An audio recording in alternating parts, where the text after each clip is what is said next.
Welcome to our YouTube channel Information Road. In this video, I would like to get an interview from Sofia, who was one of my clients.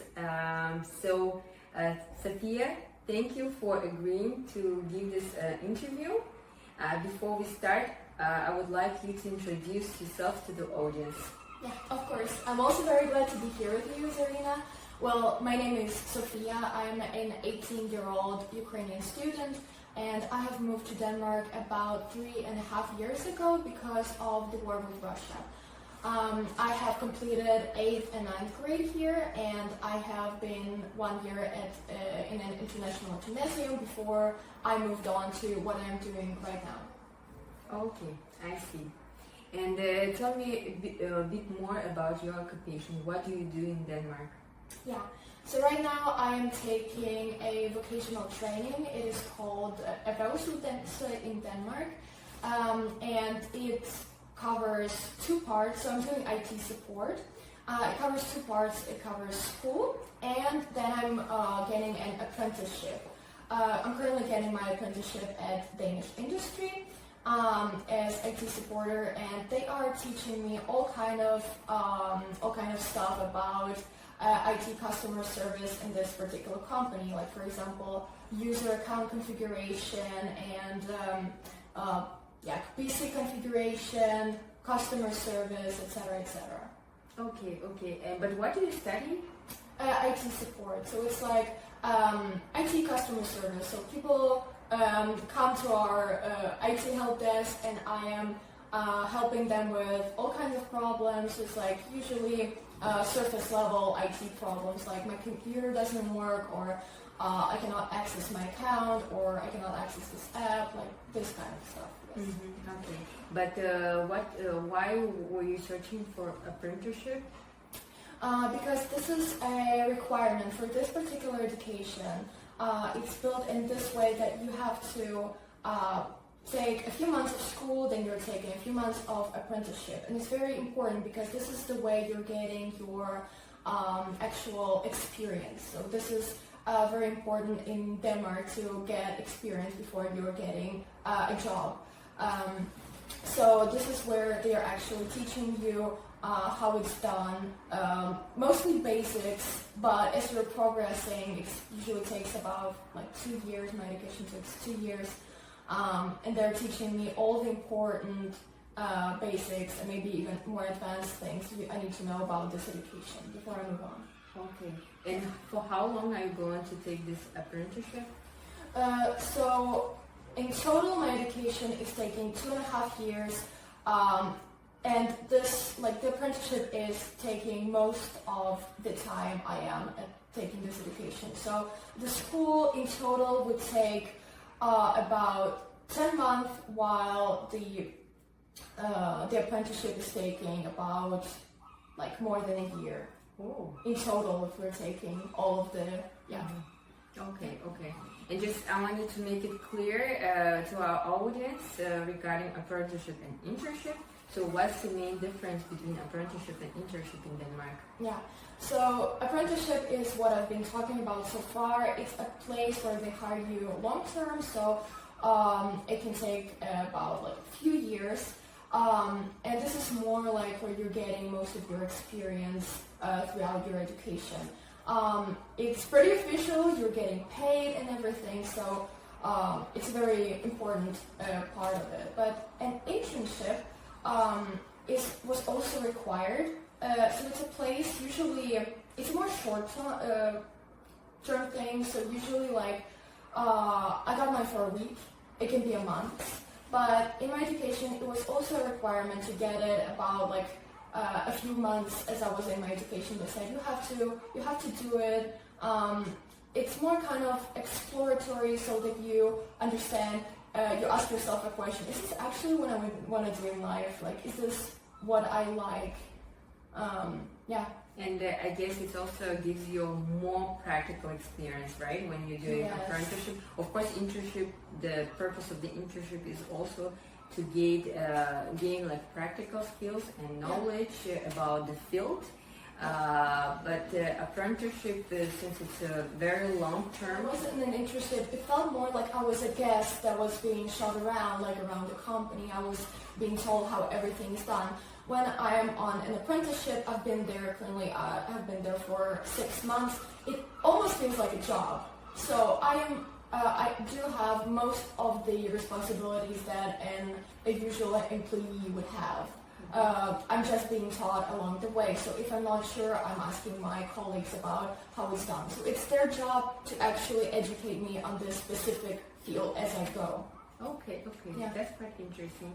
Okay, but for example, does your college or like school give a curriculum to the company about what you should learn and what kind of experience and skill you should gain, or is it very like voluntarily, like nobody gives like a curriculum to the company? It's up to the company to decide what kind of tasks they wanted to give to you. Yeah, so it is, how do you say, like it's completely up to the company what tasks it is, because IT support is a very, very, I would say, it's very spread, and it can be a very, very different kind of service. So in my specific, in this company I am right now in Danish industry, IT Help Desk does all of the surface level IT support. So I'm trying to my task is to figure out what the problem actually is. So I'm talking to them and I'm asking them like questions. What is it that works and doesn't work? Is it one person that has this specific problem, or is it like more spread? But I do have examples from other companies where IT support means actually repairing a computer, like actually getting into it, like taking to the parts. We don't do this, but in other companies they do. This is what IT supports mean in other companies. To our audience, a process of getting this apprenticeship in Denmark. Okay. So I would say the first and most crucial step would be to build a strong resume. It has to include the most important information about your experiences in the specific field that you're searching. It has to be short, no more than 1 page, but it has to include all the information that might catch your employer's eye, something that might make you interesting for those who might hire you. So I would say there are many platforms designed for actually finding an apprenticeship. We've been giving a platform where we can see what kind of companies are looking for apprentices right now. And it makes a great tool for those who are trying to find it. So it shows you the companies what they're looking for in their in an employee, what they are, when they're located actually, and what they do. So it's very important to be on that platform, to be a part of it, because this is one of the most known and most easy access where you can get your apprenticeship. So do you build a resume on that platform? Sorry? Do you build your resume on that platform? Not necessarily. You have to find out your way. You need to build a resume, but this platform helps you finding places that might hire you. Yes. So there are 2 types. There are those companies who actually are searching for apprentices. Right now, in the moment, they are writing that we are actually looking for IT supporters in this company, and you can go on there and you can apply directly.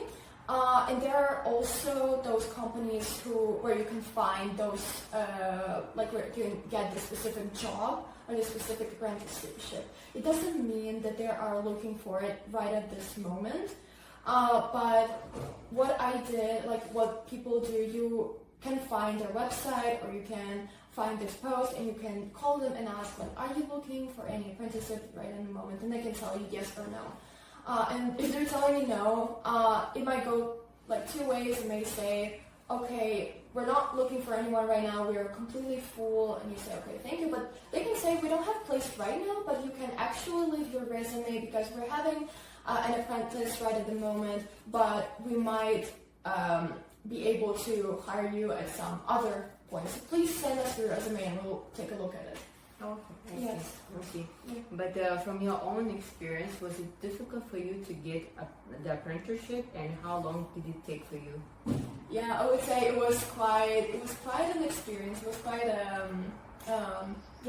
it was hard at the start because I can remember I think I had to rewrite my resume about 50 times before I thought it was something decent.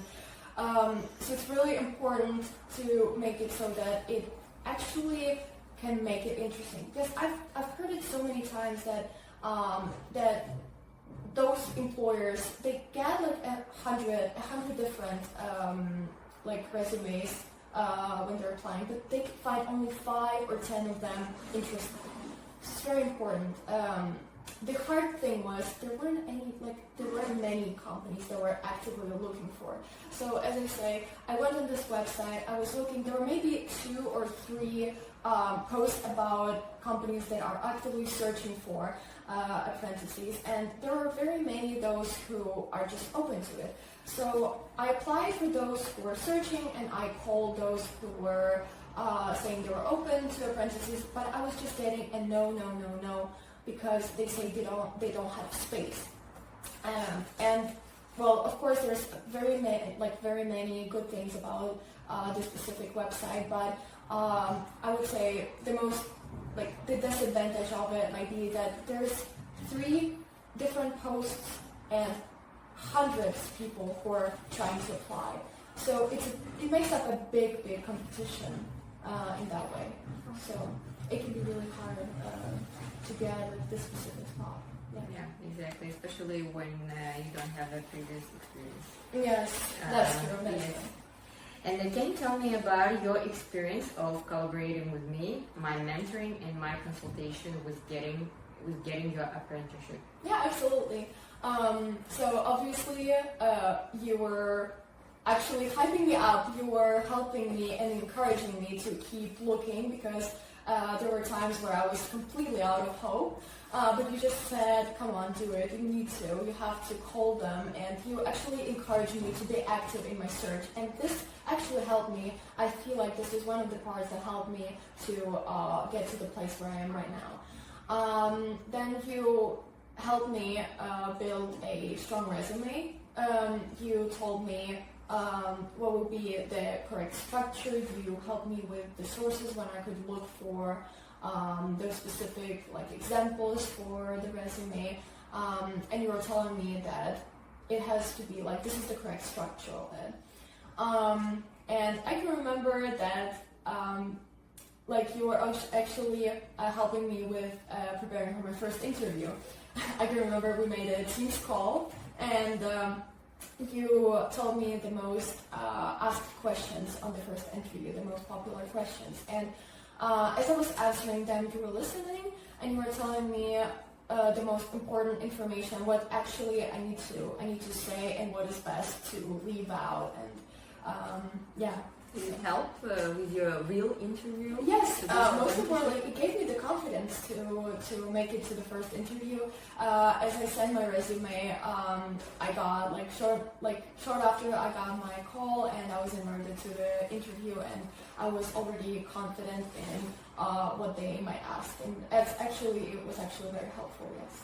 Mm-hmm. Did they also ask similar questions that I asked in mock-up interview? Yes, there were there were some questions that were more unique, but yes, there were questions he was asking me to introduce myself correctly, to tell me why I am passionate. It's very, very important to say why you want to be at this company and why you're passionate about what you're doing. So yes. Okay, great. And now it's, I think, more like a final question. What would you recommend or advise to our audience about searching and getting internship or apprenticeship in Denmark? Yes, from your own experience. Yeah.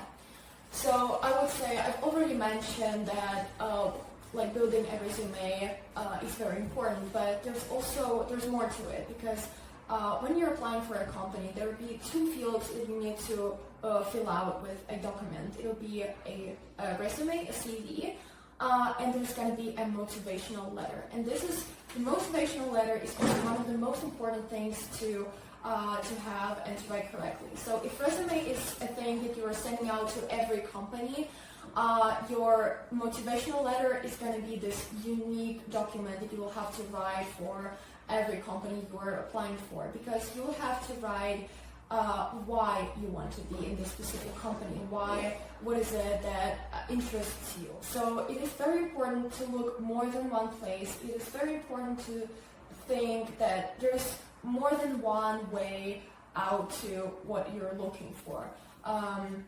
So yes, build your network, find people, ask them. It's very important. Call the companies. You need to always ask. You don't need to wait until someone comes to you and tells you, I'm looking for you. You need to call them, you need to ask them, and you need to be very, very passionate about this. They need to see that you're interested. Mm-hmm. Yes. Okay. Thank you very much. That's all for now. Please don't forget to subscribe to our YouTube channel and give us thumbs up. Leave your comment down this video and visit our Information Road website for more detailed information about our services. See you in our next video. Bye bye.